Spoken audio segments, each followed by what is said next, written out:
All right, get ready for a journal prompt that has the potential to change your year and help you actually do and accomplish those goals that you're helping to do, okay?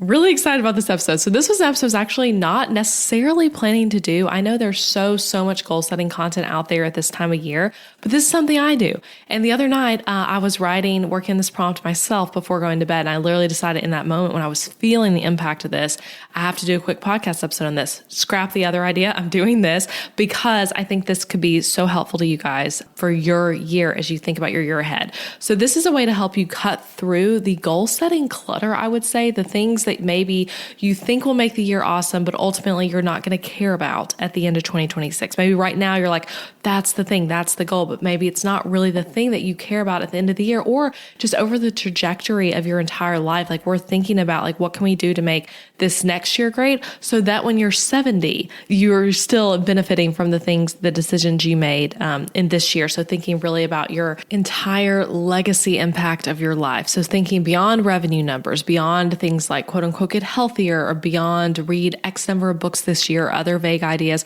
or even maybe specific goals where you think like, hey, this is a really good goal, but how do I get from point A to point B? So I think this is going to help you with all that. So let's dive in. A simple journal prompt to make next year your best year yet. Let's go.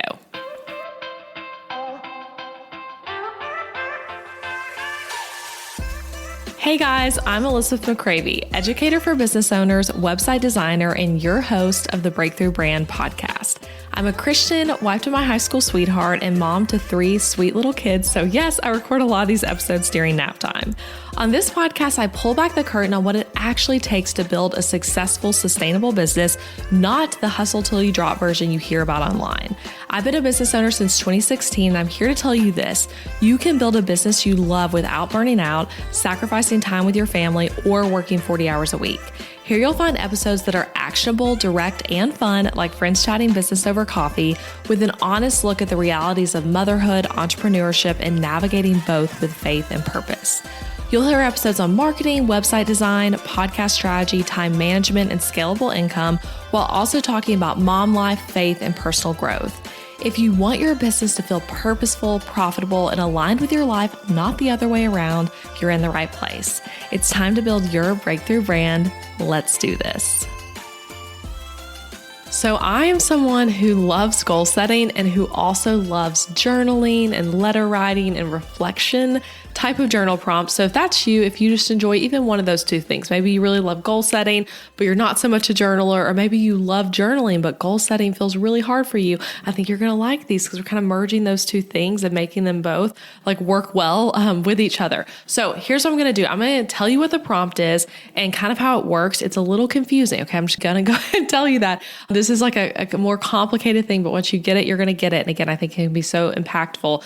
And then I have a few tips I'm just going to rapid fire through to help it make even more sense to you and help you as you think about like practically sitting down and doing this journal prompt. Okay, so here's the prompt. This is based on something I actually do every year in the month of October normally for my birthday. And I've done this birthday ritual now 6 years in a row. It's very, very important to me. I will have to do an episode on it at some point.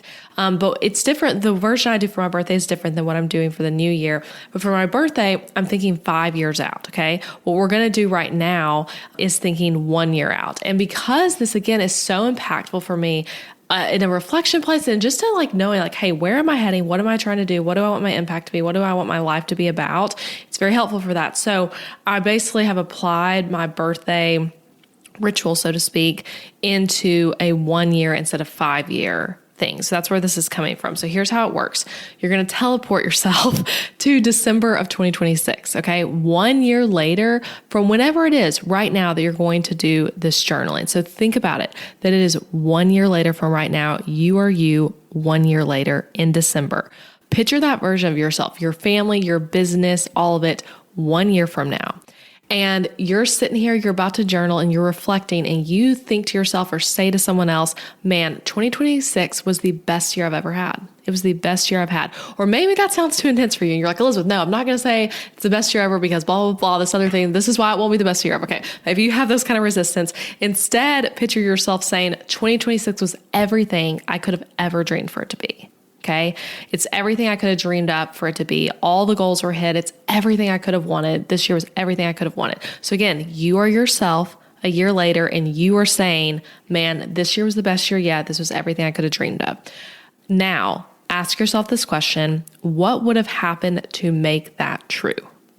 That's the prompt, okay? If 2026 was your best year yet, everything you could have dreamed of, what would have happened? Now, to keep expanding on this, because again, I said this is a little complicated, but hey, maybe the best journal prompts are the ones that require a little bit more thinking, a little bit more imagination. So write a letter to yourself from your future self to yourself right now, just talking about what all would have happened that was so wonderful, what you accomplished, what you overcame, what changed that was hard, what was awesome, what was more challenging, what did you overcome, and then offer advice to yourself now, thinking about what's ahead. And my first piece of advice with this would be like, don't overthink it. You just write. But I also think these tips I'm about to share are going to help you like make more sense of it. And again, I know some of that probably feels complicated and confusing. I've done this birthday journal prompt for, like I said, 6 years, doing the same version, but thinking about myself 5 years into the future.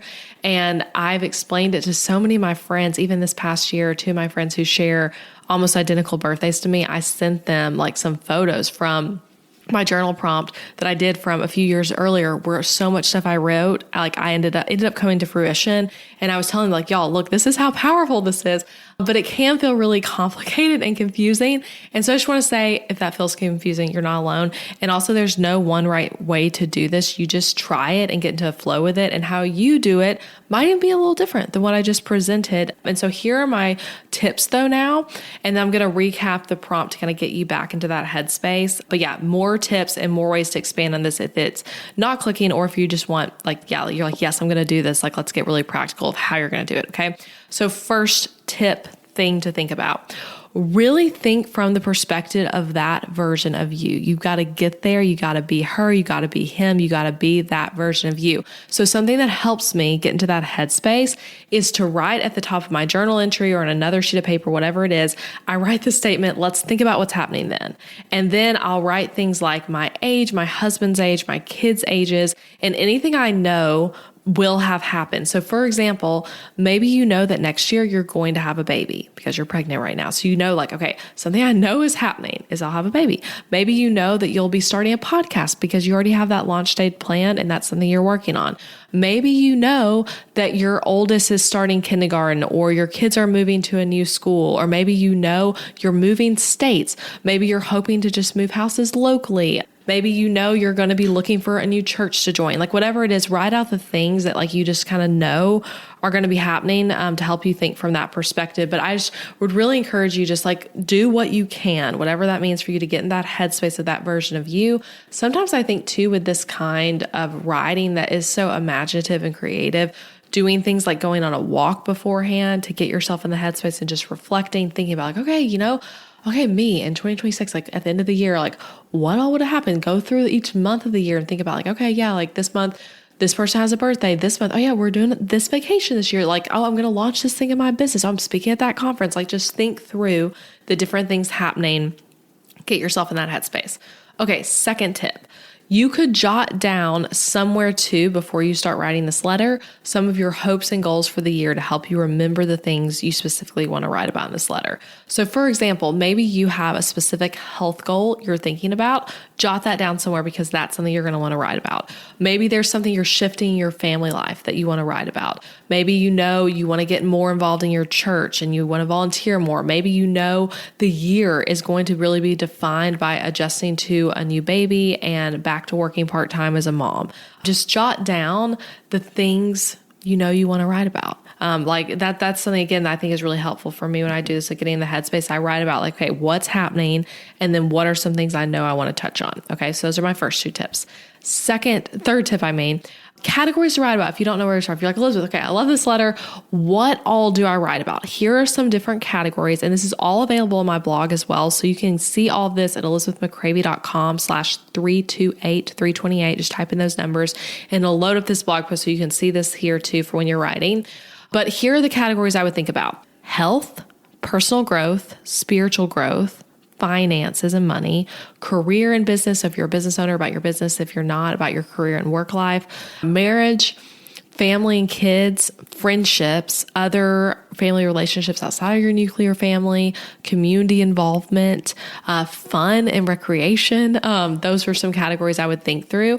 And then again, you can think beyond those things too, to just the things you're thinking will happen in the year that maybe fit into multiple categories or are more specific, again, like moving or hiring your business or launching something new.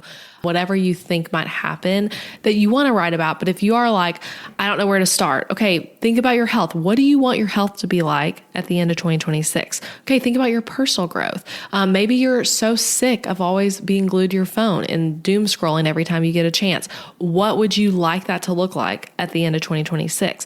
Okay, and then you're also going to, as you write about this, what did it take to get there? Maybe at the end of 2026, you say, I barely use Instagram anymore. I don't sit and scroll every time I have 5 seconds. I'm not scrolling my phone before I go to bed at night.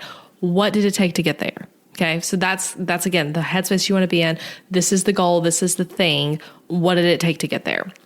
Okay. Number 4, remember that you are just guessing and dreaming. So I think for some people, and I can get in this headspace myself, it can be really easy to get caught up in like, well, I hope we move this year, but I have no idea if we'll find a house we can afford. I don't even know where it would be. I don't know when it would happen. It doesn't matter. You guess and dream. Okay. Maybe you have a business goal that feels super out of reach and you're like, yeah, I'd love to hit this revenue goal, or I'd love to launch this new thing or work with this many clients or whatever it is. And you think like, well, like, yes, I have this goal, but I don't know if I can actually hit this goal. Of course you don't know because it hasn't happened yet. So you're dreaming. You are writing as if the goal has happened. What would you say? What would you tell yourself now to help you get there? To use that example I used a minute ago of maybe you are less attached to your phone at the end of the year, write about what that would feel like. Like, what does a day feel like when you're on your phone so much less? Then answer the question, like, what did it take to get there? So anyway, just keep this in mind as you write. You're guessing and dreaming, guessing and dreaming. You're like just kind of trying to predict based on your guesses and dreams, so to speak. You might read this letter a year from now and there will be parts of it where you're like, oh my gosh, that so did not happen. And that's okay. God maybe perhaps had something much better in store for you than you ever could have asked, imagined, or dreamed of, right? That's straight from scripture. God can do so much more than we can ask, dream of, pray for, or imagine. So it might, like, this isn't like a thing where you're like, oh my gosh, this has to be what happens this year. You're guessing and dreaming. So just be in that headspace with it. Okay. Number 5, you will probably have to do this in multiple sittings. So this might be a long letter, a paragraph or so for each category. So plan to do this over multiple days. Don't get overwhelmed with the concept of like, I have to sit down and have hours of my time to do this. I have now worked on my letter as I'm talking to you right now in 3 different stints, and I'm not done with it. I did a little bit during some overlapping naps I had for the kids the other day, a little bit of it before going to bed 2 different nights, and that's all I've done. And today I'm going to work on it during nap time again. So you just work on it in little increments. Number 6, I personally like pen to paper in a journal. You can hear my journal right here beside me, but you could also type. So just have it somewhere though that you can save and look back at it throughout the year, maybe even rewrite it and revisit points in it halfway through the year. But don't get caught up in how you do it. If you're someone who prefers to type stuff, type it. If you prefer to journal, journal it. You don't have to buy a fancy new journal in order to do this. Just find some old journal that maybe you haven't written in a while, or maybe it's, your prayer journal or your business journal, like whatever it is, just find a place to write it. It doesn't have to be perfect. What matters, what impact it's going to have is that you do this and you give it a shot. Okay. Number 7, I kind of already alluded to this, but give yourself advice too. So again, you are the person who accomplished the goal, writing this letter to yourself who has not accomplished the goal yet. Okay. So offer yourself some advice by asking the question, if this goal was achieved, what would have had to happen to get me there? Then write about it. So think about it from like your future self giving great advice to you now. And it's that concept too of like, say you were to go sit down for coffee with a more experienced mother, a mom who's, her kids are all out of the nest and you're asking her questions like, how did you do this thing? Or a more experienced business owner who's 10 years into it when you're just starting out. Like, what would you ask? What would they say? But you're that person, okay? Giving advice to yourself now about accomplishing these different goals. Okay, number 8, I just have one more after this one. So use this for your goal setting. So once you are done with your letter, go through it, reread it, and highlight or underline parts of it that really just like where you're just lighting up and showing what you really want for the year. Like maybe you're reading this and you're like, man, I didn't even realize it, but what I really want for the year is a shift in the way we're doing things in our family. What I really want is more headspace and free time. What I really want is to enjoy playing with my kids. These are not me personally, but I'm just throwing out random ideas. Maybe what you really want is that phone thing of like being on your phone less. Maybe what you really want is to feel more energized at 3 p.m. because you are healthier and sleeping better. Like again, you're going to go through this and you might see some things that you're not going to see when you just sit and say, what are my goals for the year? Okay, I want to read this many books. I want to exercise a few times a week. You're going to get to the more nitty gritty. So go through it. And then when you do your goal setting process, whatever that is, again, this is not necessarily like how to set the goals, because you take this and then run with it to go set your goals. But when you go to set your goals, use this. Like this is your anchor point. This is your starting point for what do I really want? How might I get there? And I think when you go through this, I know for me, my experience is that like when I go through it, I actually will see things of like, okay, like what's a good Q1 thing to work towards this bigger goal? You might see it literally in what you wrote. Like you might have written the answer from answering the question of like, what did it take to get there? What did I actually do to make that thing a reality? Okay, and lastly, number 9, that could have been number 1, but pray before you begin. So I would just encourage you to ask God for wisdom and guidance in what you write. I like to pray to God in my goal setting process that I will not have a goal, I will not have a vision for the year that isn't from Him, that isn't to glorify Him, and that isn't part of His greater plan for my life and my family's life. And that can be like everyone's probably sitting down and praying like right before you write, maybe going on a walk and praying before you sit down to write. Like maybe today you're like, okay, I'm going to do this journal prompt to Elizabeth. Maybe today the first step that you have time for is you have a 20-minute walk with your baby sleeping, and you're going to pray about this and start to dream about, okay, what are the things I might write about? And maybe you jot a few things on the notes app on your phone that you know you're going to write about when you actually go sit down and do this. But just pray about it. That would be a big encouragement of asking God for guidance in your goal setting. And that's whether you do this prompt or not. Just in our goal setting, I think it's so important as believers to be informed by God and ask Him to be a part of the goal setting process. So those are my 9 tips. And now to recap the prompt that you're asking yourself, okay, I'm just going to restate it kind of the way I did in the beginning, again, to get your head wrapped around it and get you in that headspace. So if 2026 was my best year yet, what would have happened to make that so? What advice would I give myself now on getting there? Another way to phrase it, if 2026 was everything I could have dreamed of, what would that mean happened? Okay, so those are just 2 different ways to phrase it. Maybe one of those resonates with you more, maybe one of those intimidates you. I know for some people, again, the best year yet concept could feel a bit like, whoa, hold your horses. Like, I don't know about that. So if that's how you feel about it, then just think of it like, if it was everything I could have dreamed up, what would that mean? So again, all this is written out on my blog as well at elizabethmccravy.com/328, linked in the show notes. So you can go there and see the questions and have the blog maybe brought up while you're doing your writing. But yeah, I hope this is helpful. Let this inform your goal setting and take what you write and then go form your goals from it. And maybe this is a letter that, in early February, you want to go back and read it and revisit like, okay, like I had this goal and like, wait, I'm not doing any of the stuff I said it would take to get there. Maybe I should focus on that and do the things it would take to get there. Something I think I'm actually going to do that could have been one of my tips, but I think this year for me, I'm going to put a calendar reminder every quarter to go back and read my letter. And maybe it's as simple as like, I take 5 minutes to read it, or maybe it's more of like, okay, I got to rewrite that part, or I'm going to revisit some goals, or like maybe I wrote something that I don't even agree with anymore. Why did I think I want that? I don't want that. You might have some of that reaction when you read it later, but I would say don't let this be something that you just throw away, but something you actually do revisit and that also informs your goal setting. And I would seriously just love to hear from you. If you are like, yes, I'm going to try this, send me a message. Seriously, I just love to know, like, when you hear something like this, on this podcast if it is something you're going to go try for yourself. So you can email me, hello@elizabethmccravy.com, or you can send me a message on Instagram. I'm at Elizabeth McCravy, and I would just love to hear from you if you're going to try this. And then, once you do, let me know how it goes. But yeah, this is exciting and fun for me, and I hope it can be fun for you and bless you in your goal setting for the next year. All right, you guys, I'll talk to you 2 weeks from now. I'm taking a week off for Christmas, but I'll be back the next week with another new episode. All right, bye, you guys. Hey, thank you for listening to the podcast all the way to the end. I appreciate you being here. And if you enjoyed this episode, then I want to invite you to check out my website template shop too. Over on elizabethmccravy.com, you'll find Show It website templates that are easy to use, strategically designed, and created to help you make more money from your website. Maybe your current website is really boring, maybe it's a challenge to update, and maybe it's even the thing you feel like is holding your business back. Your website needs to be strategically and intentionally designed in order for it to convert your viewers into raving customers, and that's exactly what my templates do. These templates are designed to be SEO friendly on the back end, not just pretty, and also strategic with all the strategies I teach on this show, and they are easy for you to set up all by yourself. So shop them at elizabethmccravy.com/shop and come join thousands of happy customers using these templates.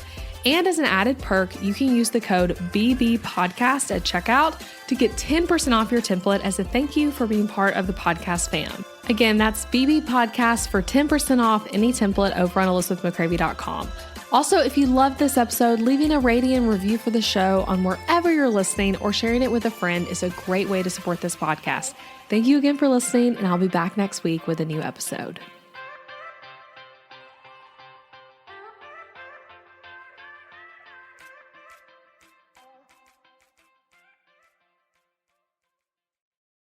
If managing your business's finances feels daunting and you typically come to the end of the month not sure how to pay yourself, or if you're doing the business savings thing, quote unquote, right, then I have a free guide for you. Over my 9 years of business, I've learned some financial skills the hard way, and a few years ago, I developed an 8-step process I go through at the end of each month. This process helps me know how my business is doing financially, pay myself well, and allocate money for things like taxes and expenses, and also document notes about the month that'll help me make financial decisions in the future.